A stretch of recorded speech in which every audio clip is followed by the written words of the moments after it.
Oke, Assalamualaikum warahmatullahi wabarakatuh.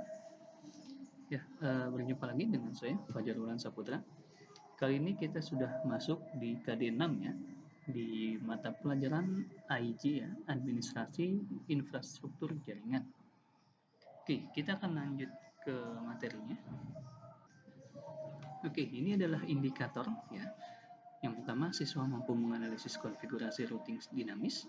Siswa mampu mengetahui routing berdasarkan konfigurasi routing dinamis. Siswa mampu menangani konfigurasi routing dinamis. Tujuannya, siswa dapat menganalisis konfigurasi routing dinamis.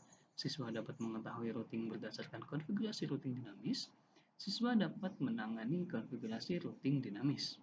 Adapun alat dan bahan adalah laptop dan juga modul. Oke, kita langsung masuk ke materinya ya. Yang pertama adalah routing dinamis. Routing dinamis adalah routing yang dilakukan oleh router dengan cara membuat jalur komunikasi dengan cara otomatis sesuai dengan pengaturan yang dibuat. Jika ada perubahan topologi di dalam jaringan, maka router akan otomatis membuat jalur routing yang baru. Routing dinamis ini berada pada lapisan network layer jaringan komputer TCP/IP protocol switch. Routing dinamis merupakan routing protokol yang digunakan untuk menemukan network serta untuk melakukan update route table pada router. Routing dinamis ini lebih mudah dilakukan daripada menggunakan routing statis dan default. Meskipun begitu, routing jenis ini terdapat perbedaan dalam memprosesan data di CPU router dan penggunaan bandwidth dari link jaringan. Ya. Lanjut, kita akan masuk ke konsep routing dinamis. Yang pertama, router mempunyai kemampuan untuk mengumpulkan informasi routing secara mandiri dari router lain yang saling terhubung di dalam sebuah jaringan. Informasi routing yang tersimpan akan selalu diperbarui oleh router secara dinamis berdasarkan kondisi jaringan. Metode routing ini disebut dengan routing dinamis. Pada routing dinamis, seseorang administrator jaringan tidak perlu selalu memperbarui atau update informasi routing jika ada perubahan jalur path transmisi paket data. Jika routing statis umumnya dipakai pada jaringan yang ukurannya kecil dan sederhana, maka routing dinamis digunakan untuk jaringan yang besar dan kompleks. Lalu ada keuntungan dari routing dinamis. Jika dibandingkan kelemahan dan kelebihan static routing, dengan routing dinamis, maka lebih baik Anda memilih routing dinamis dalam penempatan di jaringan yang cukup besar. Routing dinamis memiliki beberapa keunggulan, di antaranya hanya mengenakan alamat yang terhubung langsung dengan routernya, tidak perlu mengetahui semua alamat network yang ada. Jika terdapat penambahan suatu network baru, maka semua router tidak perlu mengkonfigurasi, hanya router-router yang berkaitan yang akan mengkonfigurasi ulang. Lalu ada kerugian dari routing dinamis. Beban kerja router menjadi lebih berat karena selalu memperbarui IP table pada waktu tertentu. Kecepatan pengenalan dan kelengkapan IP table memakan waktu lama karena router akan melakukan broadcast ke semua router sampai ada IP table yang cocok. Setelah konfigurasi selesai, router harus menunggu beberapa saat agar setiap router mendapat semua alamat IP yang tersedia. Lalu ada jenis-jenis routing dinamis ya. Yang pertama ada routing protokol adalah protokol dalam jaringan komputer yang digunakan untuk membroadcast dan mempelajari jaringan yang terhubung dan mempelajari route ya yang tersedia. Dengan routing protokol, router yang berada bisa saling bertukar informasi antara satu router dengan router lain dan mendapat routing paling efisien ke tujuan. Jenis-jenis routing protokol pun beragam. Ada OSPF, RIP, BGP, IGRP, IIGRP, S, dan ISIS ya. Bisa dibilang semua protokol tersebut termasuk ke dalam routing dinamis. Oke, yang pertama adalah RIP ya. RIP adalah protokol yang memberikan informasi routing table berdasarkan router yang terhubung langsung. Kemudian, router selanjutnya akan memberikan informasi ke router selanjutnya yang terhubung langsung dengan router tersebut. Adapun informasi yang diberikan dalam protokol RIP adalah host, network, subnet, dan route default.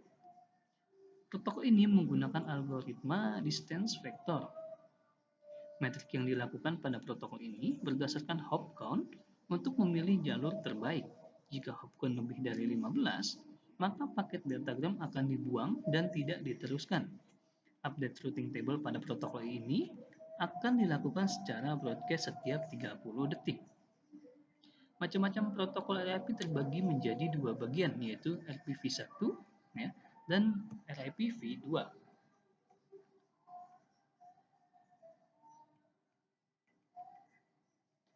Lalu yang kedua ada IGRP atau Interior Gateway Routing Protocol, adalah sebuah routing protokol yang dikembangkan oleh Cisco System Inc. pada pertengahan tahun 1980-an. Tujuan penciptaan IGRP adalah untuk menyediakan protokol yang kuat untuk routing dalam sistem otonomi.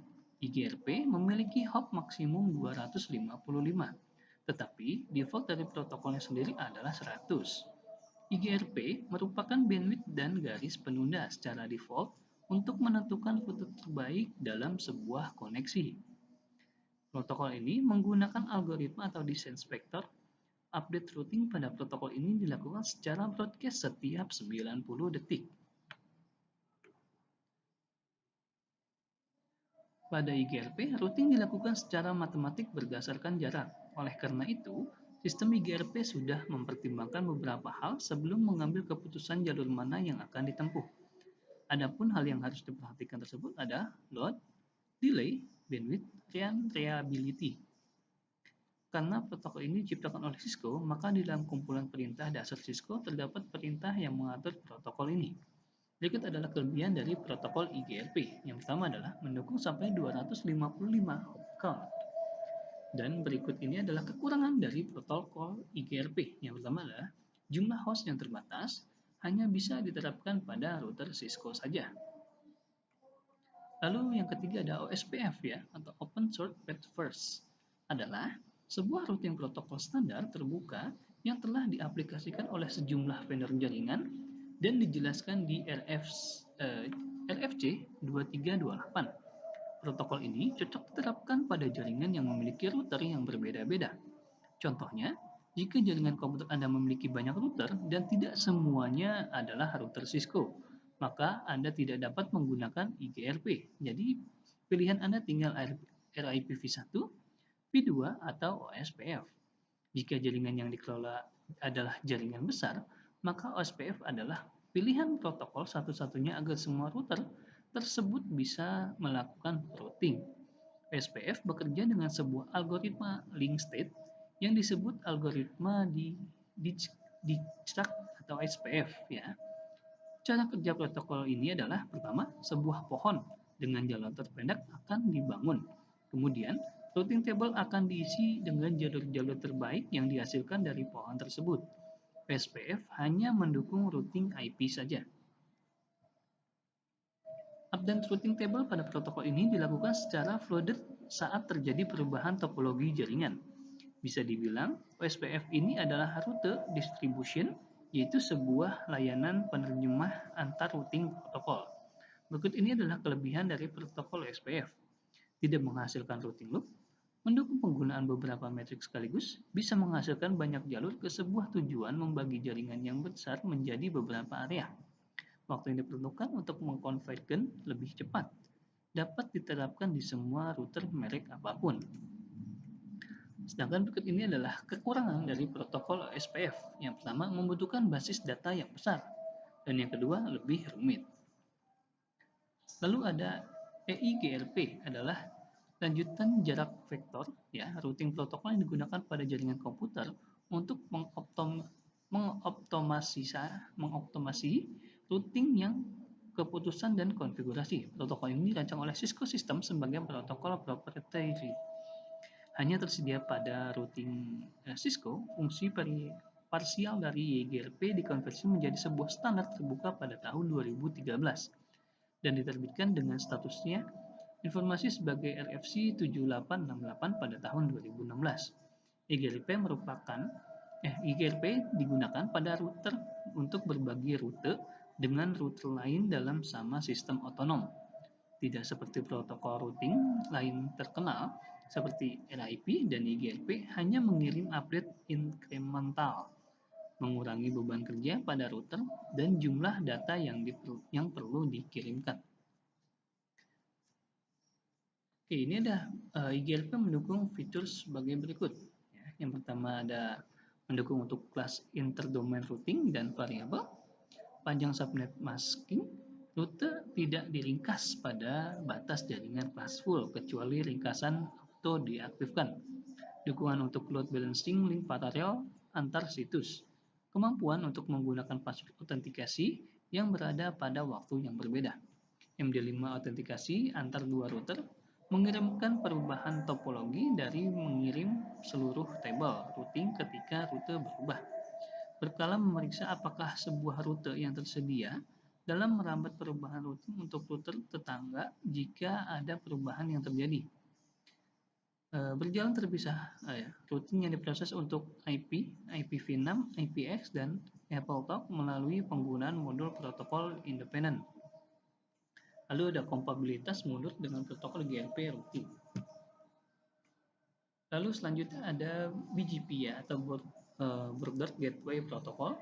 Sebagai routing protokol, BGP memiliki kemampuan untuk melakukan pengumpulan rute, pertukaran rute, dan menentukan rute terbaik menuju ke sebuah lokasi dalam sebuah jaringan. Namun yang membedakan BGP dengan routing protokol lain adalah BGP termasuk dalam jaringan routing protokol jenis Exterior Gateway Protocol. Update informasi pada protokol ini akan dikirim melalui koneksi TCP. Protokol ini bisa digunakan sebagai koneksi antara ISP dengan ISP dan atau antara klien dengan klien lainnya. Dalam implementasinya, protokol ini digunakan untuk membuat rute dalam traffic internet di antara autonomous system. Kelebihan dari protokol BGP ini adalah instalasi yang sangat sederhana, sedangkan kekurangan dari protokol ini adalah keterbatasan dalam penggunaan topologi jaringan. Ini adalah contohnya. Lalu karakteristik dari BGP, yang pertama, menggunakan algoritma routing distance vector. Algoritma routing distance vector secara periodik melayani table routing dari router ke router. Perubahan table routing diupdate antara saling berhubungan pada saat terjadi perubahan topologi. Ya. Ini adalah cara kerjanya.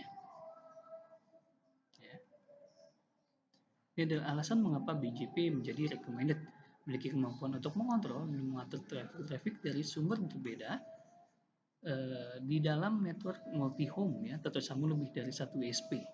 Tujuan dari BGP adalah untuk memperkenalkan kepada publik di luar network tentang rute atau porsi spasi address yang dimiliki dengan meminta izin membawa data ke suatu spasi address tujuan. Itu adalah alasan mengapa BGP menjadi sebuah recommended. Lalu hubungan BGP network ya, arsitektur internet sebenarnya tersusun atas AS-AS yang saling terkoneksi. Router yang berkomunikasi langsung melalui BGP dikenal sebagai BGP speaker. Beberapa BGP speaker dapat ditempatkan pada AS yang sama atau AS yang berbeda. Di dalam masing-masing AS ini, BGP speaker berkomunikasi satu sama lain untuk melakukan pertukaran informasi reachabilitas network berdasarkan set-set policy yang dibangun di dalam AS-AS. Ya. Ini adalah macam-macam dari versi BGP. Ada BGP versi 1, versi 2, versi 3, versi 4. Ya. Lalu menjalankan perintah dasar pada routing dinamis. Untuk menjelaskan bagaimana routing dinamis bekerja pada topologi jaringan seperti gambar di bawah ini, akan ditetapkan beberapa protokol routing dinamis. Ini adalah gambarnya ya. Dapat 3 buah router dengan nama masing-masing router 1, 2, 3. Ya. Lalu ini adalah konfigurasi untuk routing RIP. Ya. Langkah-langkahnya sebagai berikut ya. Pertama, mengkonfigurasi IP address pada interface yang terhubung pada jaringan di masing-masing router. Ini adalah router 1 di router 1. Silahkan ketik seperti ini. Lalu di router 2 hampir sama. Dan di router 3 juga ya. Lalu mengaktifkan protokol RIPv1 dengan mengonfigurasi routing RIP pada masing-masing router sebagai berikut. Nah, ini adalah diketikkan lagi ya di router satunya. Lalu di router 2, ini di router 3. Untuk pengujian lakukan ping antara PC, masing-masing PC sekarang sudah terhubung dengan PC lainnya dan bisa saling berkomunikasi. Ya, lalu adalah konfigurasi dari OSPF. Ini adalah tabelnya. Ya, bisa dilihat. Nah, jika sudah, langkah selanjutnya yaitu mengisi IP address pada PC 0 dan PC 1. Ya. Kemudian pilih desktop dan klik IP configuration, lalu diisikan IP-nya. ya, sesuai dengan IP yang tadi sudah diberikan pada tabel ya. Lalu jika sudah, selanjutnya sobat bisa mengkonfigurasi IP address semua router dengan perintah seperti di bawah ini. Nih, pada router 1 diketikkan seperti ini ya. Ikuti saja. Lalu ini untuk di router 2, ini di router 3 ya. Nah, sekarang router sudah terkonfigurasi IP address. Langkah berikutnya yaitu mengkonfigurasi OSPF backbone area dengan area 0 dan proses ID 10. Berikut perintahnya. Nah, ini adalah di router 1 ya. Router 1 seperti ini, router 2 dan router 3 ya. Dilihat baik-baik ya, angkanya jangan sampai ada yang salah ya. Jika salah maka tidak akan bisa saling terhubung. Oke, sekarang semua router sudah terkonfigurasi dengan OSPF backbone area. Mestinya sekarang sobat sudah bisa melakukan ping dari PC 0 ke PC 1. Silahkan lakukan ping dan pastikan sudah sukses. Ya, jika memang tadi kalian mengetikkan ya pada router dan memberikan IP yang sudah benar, harusnya sudah sukses ya. Jika konfigurasi berhasil dan sobat melakukan ping, maka ping tersebut akan sukses seperti contoh gambar pengecekan yang saya lakukan. Ya, seperti ini adalah gambarnya ya. Jika replay seperti ini berarti tandanya sudah sukses. Ya. Nah, jika ingin melihat tabel routingnya, silakan ketikkan perintah show IP route ya, seperti berikut ini. Nah, seperti ini ya. Show IP route maka akan keluar. Ya. Lalu ada konfigurasi BGP ya. Pertama buka packet tracer kalian dan buatlah topologi jaringan seperti gambar di bawah. Ya. Yang harus disiapkan adalah packet tracer ya. Lalu 3 buah PC, 3 buah switch router dan 6 kabel strike dan 3 kabel serial DTA. Ini adalah IP tabelnya ya. Jadi nanti IP ini yang akan kita masukkan ke dalam sebuah PC-PC tersebut ya. Ini adalah tabel dari port. Ini adalah dari port serialnya ya. Lalu menambahkan IP pada port face Ethernet ya. Di router 1 silahkan diketikkan seperti ini ya. Diikuti saja. Ini di router 1 ya, ini router 2. Lalu menambahkan IP pada port serial dan IP loopback. Nah, ini adalah di router 0 ya. Silahkan diketik sesuai, dilihat lagi, jangan sampai ada typo yang diketikkan ya. Ini lalu di router 1 juga seperti ini. Lalu di router 2 seperti ini ya. Lalu ada konfigurasi routing BGP ya. Seperti ini di router 0, silahkan diketikkan juga seperti ini. Lalu di router 1 ketikkan seperti ini.